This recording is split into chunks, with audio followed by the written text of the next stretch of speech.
and welcome back to Fuzzy Ducksy Gaming.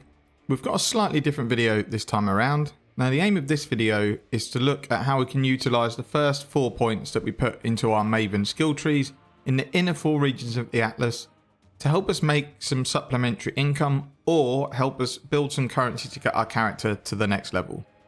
So what I'm looking at is what region is best for me to use if I get stuck and need to farm out some currency. So really I'm looking at a few different things. Firstly, I'm looking to not make it too risky so that I lose too much experience. So because of that, we're going to put Legion and we're going to put Harbingers to one side. I also don't want anything to be too much reliant on RNG. So for that reason, we're putting Alva Temples aside because we're only running tier 5 to tier 7 maps. And unless we get a corruption chamber, these temples are basically going to be worthless. So the one that jumped out at me, but I haven't tested, and that's the whole point of this video, is high value targets. What this essentially does is it adds a random map boss to any map that you run, and they drop what GGG are calling one additional valuable item.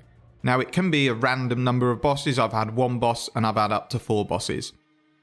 But what I wanted to do is firstly test exactly what they mean by a valuable item, and then look at is it profitable if we keep running these, and also is there a difference between whether we run tier 5 maps or whether we run tier 16 maps.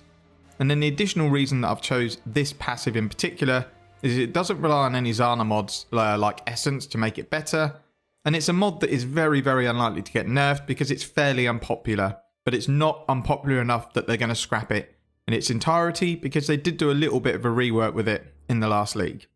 So all I'm going to do now is just quickly run through the Atlas strategy to make sure that if you're going to use this method, you know how to implement it really. And it's similar to a leapfrog strategy which everyone uses. So you would complete all 4 regions, you'd put 1 Watchstone in Turn's End, 2 in Lex Proxima, and then you'd put 1 spare one in here. Then once you get a few Watchstones in Turn's End and you've got 3 spare, you put them into your next zone, and then you keep going. And the way it works is, as you're completing your 1 Watchstone region, once you get to the higher map, so tier 6, you're going to start unlocking tier 7 and tier 8 maps in your next regions.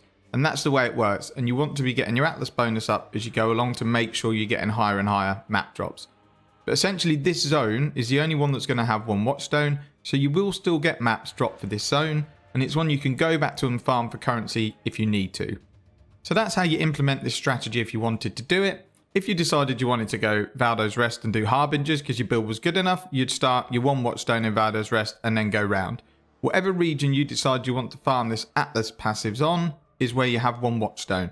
And the maximum tier you're going to get on maps is sort of 7 and 8. So really for any build that's half decent, it should be comfortable.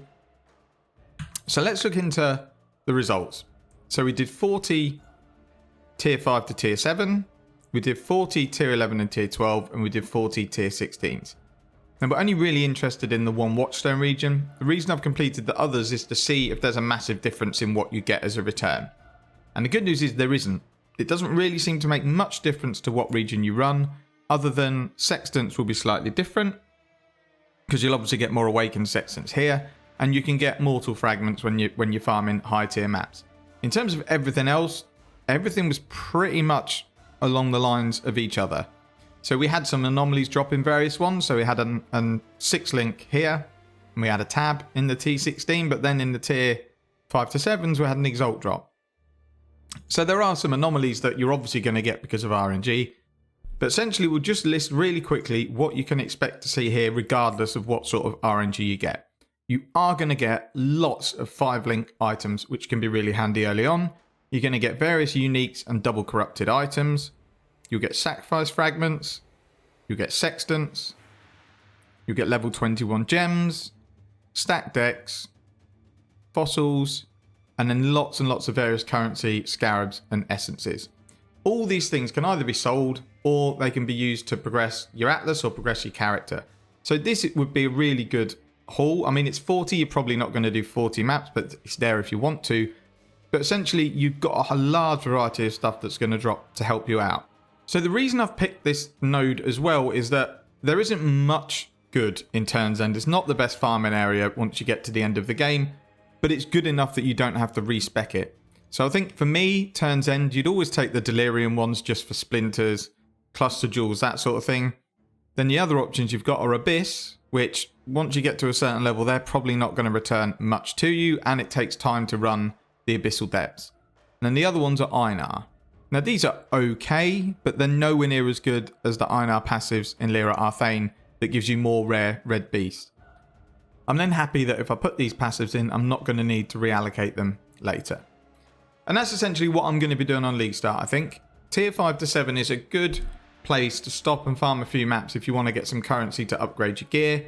This just supplements what you can get. Like you will guaranteed get scarabs and essences and chaos. Like things drop in bulk. You'll get 3 chaos or 4 chaos drop from a boss, or you'll get, you know, essences. You might get a 21 gem that's worth money. So if we look at our test, we had a level 21 pride drop that would be worth some money at League Start, and we had a level 21 Ray Spectre, which is around an Exalt at League Start. So we had lots of things drop that, yeah, you might say it was good RNG to get them, but at some point, you're not always going to get bad RNG. You're going to get something at some point that's worth money. And in each test we did, we had something valuable drop. So in our tier 16s, we had an uncorrupted 6-link and a tabula rasa. In this tier 11 and 12, we had the Ray Spectre gem. And then in our tier 5 to 7, we had the Exalted Orb. So you've got a good chance of dropping something decent. But if you don't, you've got lots of stuff that can either supplement you as you're going along, or you can list them up and sell them, and they will definitely sell. So in conclusion, it is a good way to get some early currency at the beginning of the game, but is maybe not something that you carry on once you've unlocked all your passives. And regardless of whether you use it, you can use this method in regards to where you put the Watchstones to farm the region you wanted to. So Valdo's Rest, you want to farm it, 1 Watchstone. You want to do Glennick Cairns, do Legion, 1 Watchstone in there. And what do you guys think? Do you have different strategies? Do you have other nodes that you're looking to farm? Obviously, this is going to be dependent on whether they rejig it a lot, which is why I focus around Turn's End, because I really don't think they're going to do anything with this region.